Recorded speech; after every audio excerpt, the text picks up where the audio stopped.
Unified under a new umbrella, Latin American leaders meet in Havana. They talked trade, peace and human rights, but didn't miss the opportunity to lash out on what they perceive as dominance by the United States. But can they really challenge Washington's influence, and how? This is Inside Story.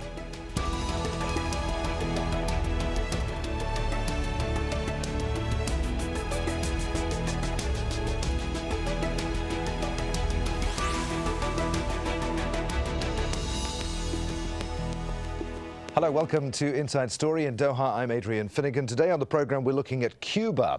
The beautiful island nation is at something of a crossroads. The government there is beginning to loosen its stranglehold on the Cuban economy and the Cuban people with a string of reforms. Now, that's bringing change to a country that until now seems to have been stuck in a time warp.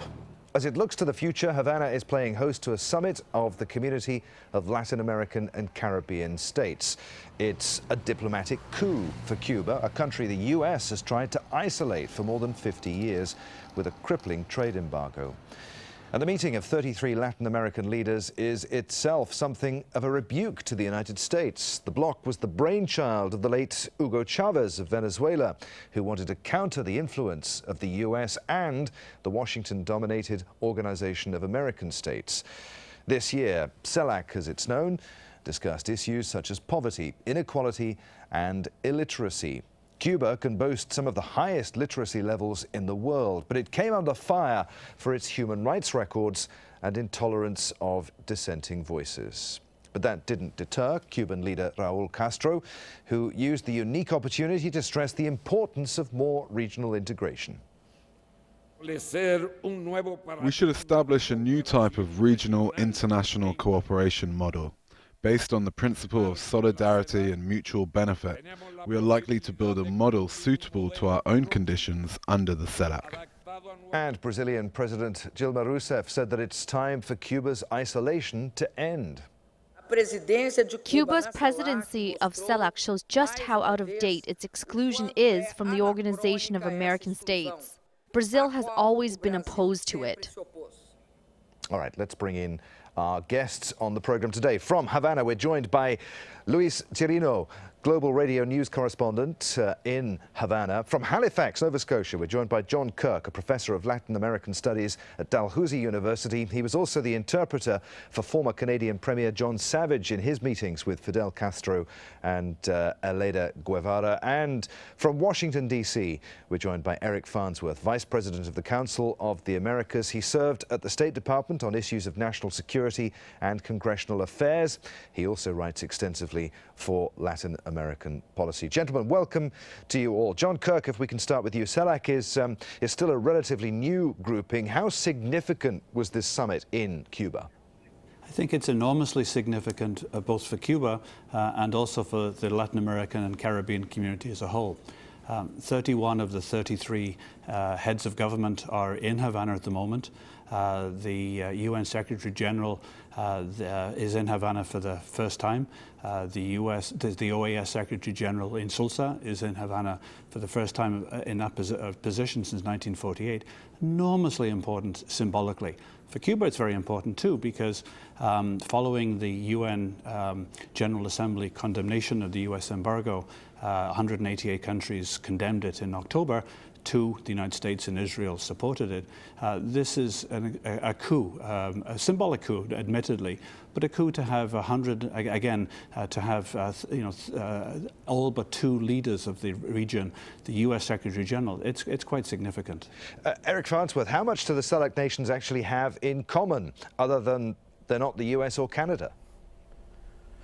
Well, I think that's a really good question. There are clear divisions across Latin America, and we have to remember also that the Caribbean countries are part of this grouping, and they are not Latin America. Latin America is not the Caribbean necessarily. There are different histories here, different cultures, different languages, and you do have various blocs within the Western Hemisphere, even exclusive of the United States and Canada, which includes some of the more left-leaning populist countries like the Venezuelas and the Bolivias and the Ecuadors, of course Cuba, and then you have more of the center-left countries like the Brazils and the Chiles and the Perus and Mexicos, countries like this, which are working together on a global agenda to try to outreach to countries outside of the Western Hemisphere. So there are some very deep divisions in the hemisphere. And I think the key point is that everybody's come together in Cuba, but what brings them together? They're not the United States and they're not Canada. And from my perspective, I think that's unfortunate because that sets the rest of the region apart from North America in a way that I don't think is terribly helpful. Luis Chirino, the one unifying theme, it seemed, this week at the meeting was the U.S.'s stance towards Cuba. We heard John saying that this was something of a coup for Cuba to be hosting this summit. What did it mean? What does the summit mean for Cuba and the Castros? The summit has a very special significance not only for Cuba, so they have said also for the Latin American area, also for the Caribbean, because this has been one of the many efforts in this area to bring together all these countries, despite their diversity, despite their different points of view, either ideological or political, but looking for a unity of all these countries in terms of helping each other. This has antecedents in the region, like the ALBA countries, for instance. There's another organization, and I think that at this time, these countries have decided, just like any other blocs around the world, in Africa or in Europe, to create their own bloc in terms of bringing out some actions or a program of actions against the most pressing problems in the region, like poverty, for instance, also hunger and inequalities. So you have to bear in mind that Latin America is one of the areas with a huge imbalance in terms of the wealth distribution. Despite that fact, this region is very rich in natural resources, and this is precisely one of the points that's been raised by the presidents here, gathered here in Havana, to fight these differences and these problems they now have. For Cuba, it is very important because it is a recognition to what Cuba has been doing over the past years in terms of integration, in terms of helping other countries, in terms of boosting the organization, the community of Latin American and Caribbean states over the past year, which Cuba had the pro tempore chair of this bloc, which is going to be passed now to Costa Rica. John Kirk, perhaps you'd allow us to tap into your expertise for a moment here, and perhaps you can give us a bit of background briefly about where CELAC came from. How did it come into being? Was it a desire to counteract the domination over the region of the US? And is it a deliberate attempt to freeze out Washington and to a certain extent, I suppose, Ottawa, or is that just a side effect of a grouping that's genuinely designed to address regional concerns and interests? Latin America has been changing quite dramatically since Hugo Chavez was first elected in 1998. Throughout Latin America, there's been a growing sense of self-confidence, the growth in the economy of Brazil, what's called the pink tide, the dozen or so countries left of center, and Eric is right, there are very different political groupings, but the sense of self-confidence that has arisen in the region, the rise of the left of center governments, the rejection of what was called the Washington Consensus, which didn't really help. All of this has led to what was originally the brainchild of Hugo Chavez and with the financial support of Venezuela has now spread. So there is a growing awareness of self-confidence and a growing awareness of the potential, but also of the need for integration, for sharing resources, for fighting poverty, for dealing with access to education and healthcare, in which Cuba has had tremendous success throughout Latin America and the Caribbean with its doctors in particular. The last two summits of the Americas have also been problematic, and if I were working in the State Department, I'd be very concerned. The last summit of the Americas, there was no consensus, and even governments of the right, Colombia, Costa Rica, Mexico, for instance, have expressed concern at the fact that the exclusion of Cuba, in fact, the next summit of the Americas to take place in 2015 in Panama, many countries have said, we're not going.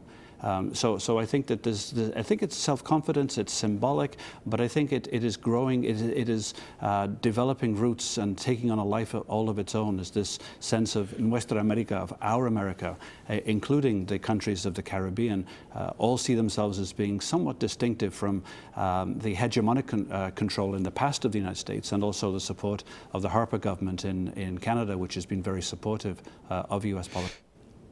Eric, you heard John saying there that Washington should be concerned. Are Washington and Ottawa taking notice here? Has CELAC and the shift to the right in Latin America prompted any change in policy towards the region there, particularly in Washington? Well, I think John's exactly right. I think Washington should be concerned. There is a new sense of confidence across the region. I think that's unquestionable, no matter what the political moment is in each individual country. As a region, there's clearly that sense of confidence. And institutions have been created and are being created, both to develop the Latin American and regional consciousness in some ways, and in other ways to explicitly exclude the United States and Canada. I think CELAC originally started as a dream, precisely in that manner, to reserve Latin America for the Latin Americans, if you want to put it that way. But it really didn't get steam or momentum or focus until countries like Mexico and other countries, which are not perceived, and I don't think are certainly anti-American or anti-Canadian, saw it in their own interest to participate in a significant way to build their own regional profile, and that's when the organization has really taken off. I think there has been some momentum gained, and I think Washington needs to do a better job, frankly, contending for the Americas, fighting for the region.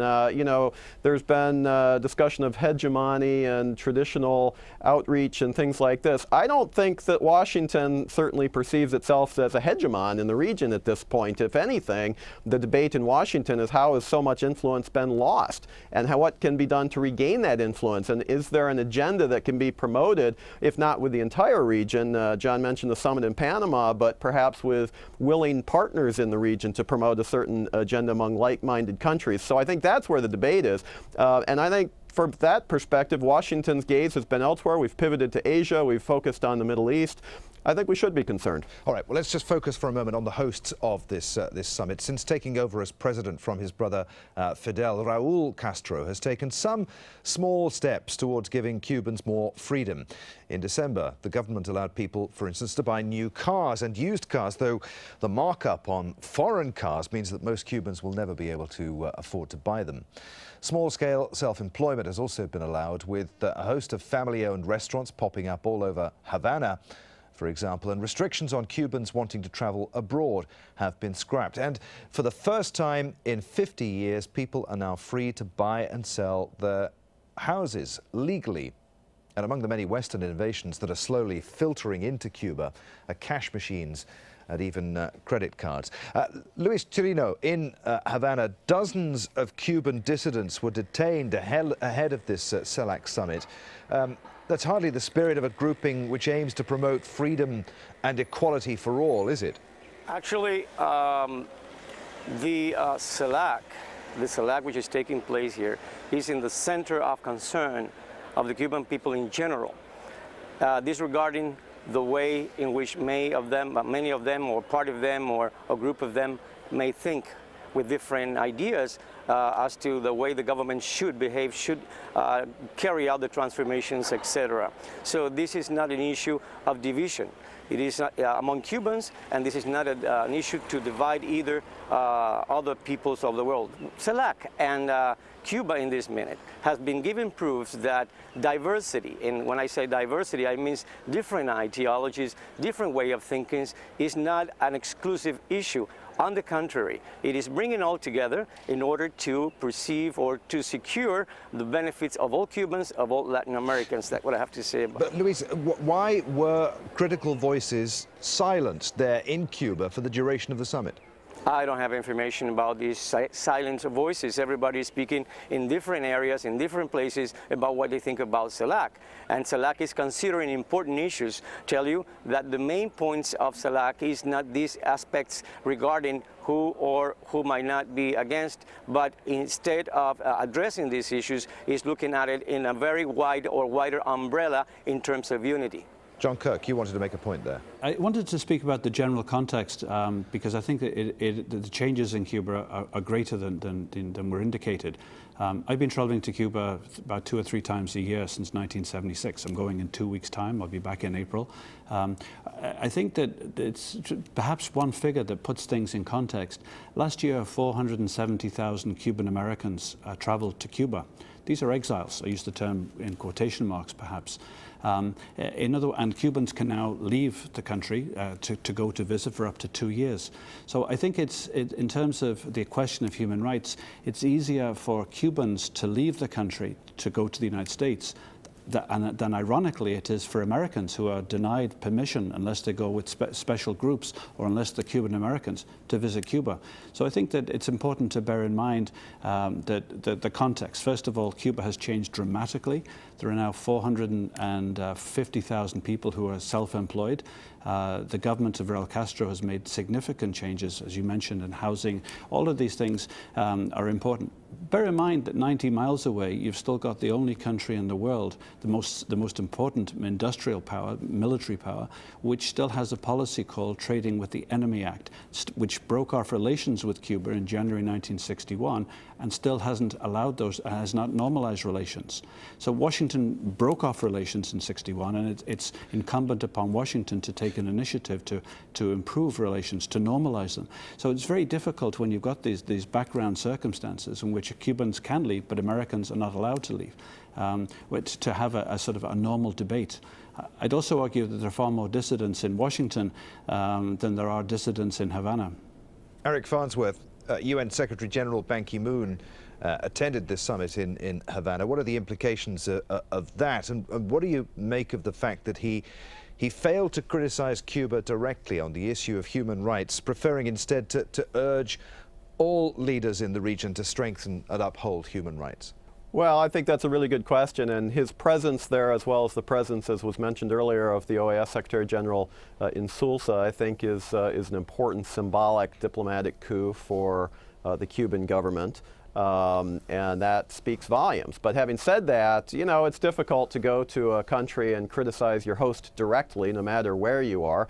And so one can understand perhaps couching criticism in diplomatic language. But I think the message was passed, and I think it was appropriate. You know, the last time Cuba hosted a regional summit with Latin American leaders, the Ibero-American Summit, several of those leaders actually went out of their way to meet with the dissident community and were widely condemned by the Cuban regime. That's not happening this time. And so I think it's really interesting to see how that dynamic has changed. But when we talk about human rights in the Western Hemisphere, you know, there's really only one country that continues to be a massive abuser of human rights, and that's the host of this regional summit. So when we talk about, you know, what should policy be, and one can have different views about an appropriate policy one way or the other, but the fact remains Cuba's economy may be slowly changing, but the politics haven't changed. And I think that's something that really the Secretary General of the United Nations was referring to while he was there. He was trying to perhaps nudge some positive change along with his visit.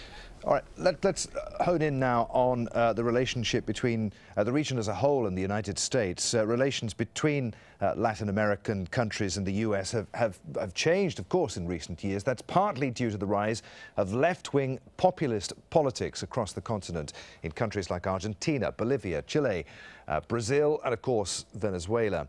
Politicians in those countries have thrived through increased confrontation with the U.S., and they've also favored economic protectionism over more integration with their northern neighbor. But that doesn't mean they're not cooperating more among themselves. Take Cuba's newly opened Mariel port, for instance. The $900 million project was funded by Brazil, and it's been billed as the most modern port in Latin America.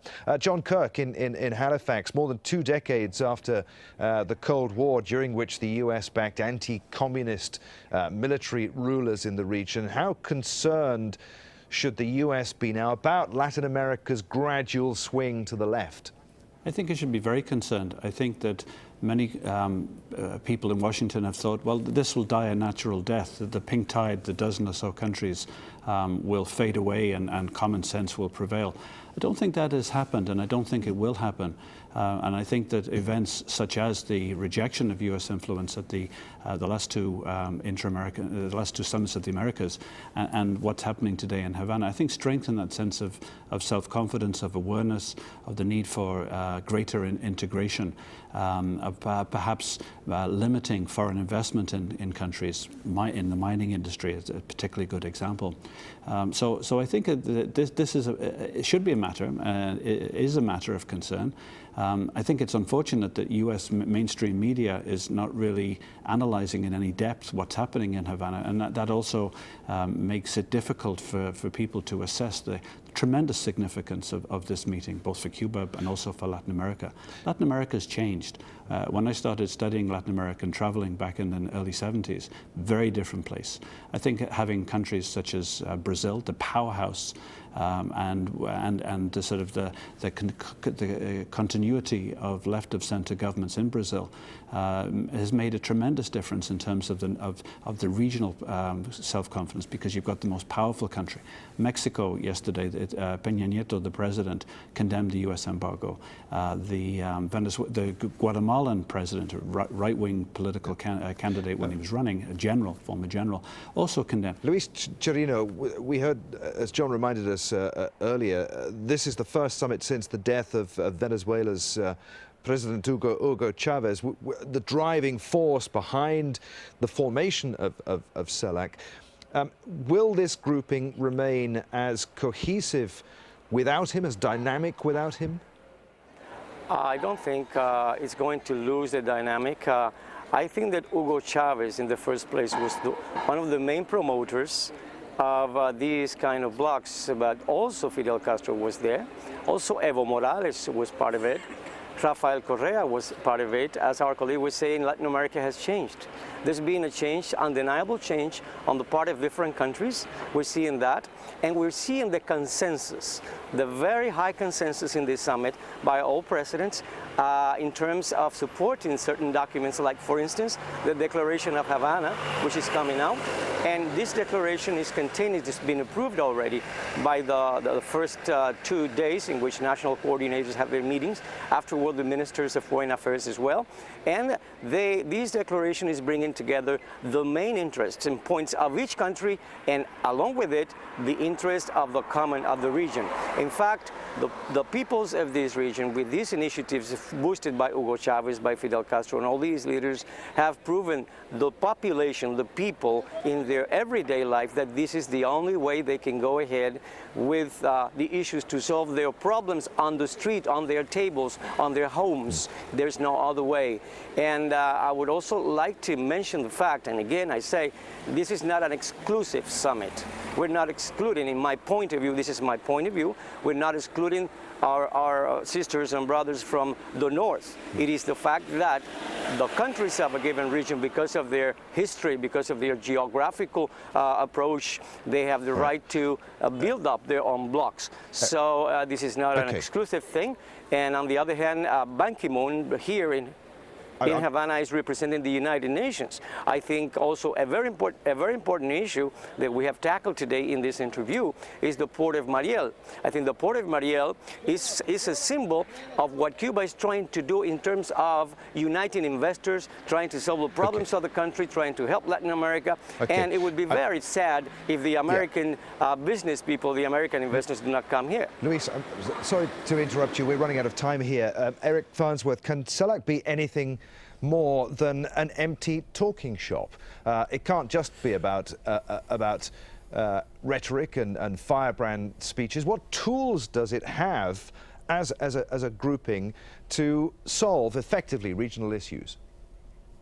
You know, I think this is the key question, and I think even though CELAC, in my view, will be around for a while, and it has established itself, but established itself to do what? It's primarily turned into a talking shop, and I think that over time, you know, the world doesn't need another talking shop. The issue with Hugo Chavez was that he was able to underwrite these types of groupings because he had a lot of money. But the problem now is that Venezuela's economy is really struggling, really in trouble. The money isn't there. They're pulling back on their international commitments. They can't take new international commitments. So who's going to underwrite this project, I think, is the first question. The second question is that even as some countries are looking to either reject direct foreign investment or bring it under more state control or what have you, there are other countries in Latin America, the Pacific Alliance specifically, that are seeking actively to pursue a different model. And so we don't really, and what we talked about earlier in the show, we don't have a unified Latin America from that perspective. You've got different models. So I think that the one thing that holds this group together is an anti-North American perspective. I'm not sure that's healthy. Gentlemen, At that point, I'm afraid we have to end it. We're out of time. Thank you all for taking part in the discussion. Luis Chirino in Havana, John Kirk in Halifax, and in Washington, D.C., Eric Farnsworth. Thanks, gents. And thank you for joining us on this edition of Inside Story. If you want, you can send us your feedback by email to us. Our address, insidestory@aljazeera.net. Thanks again for watching. In Doha, I'm Adrian Finnegan. I'll see you again. Bye for now.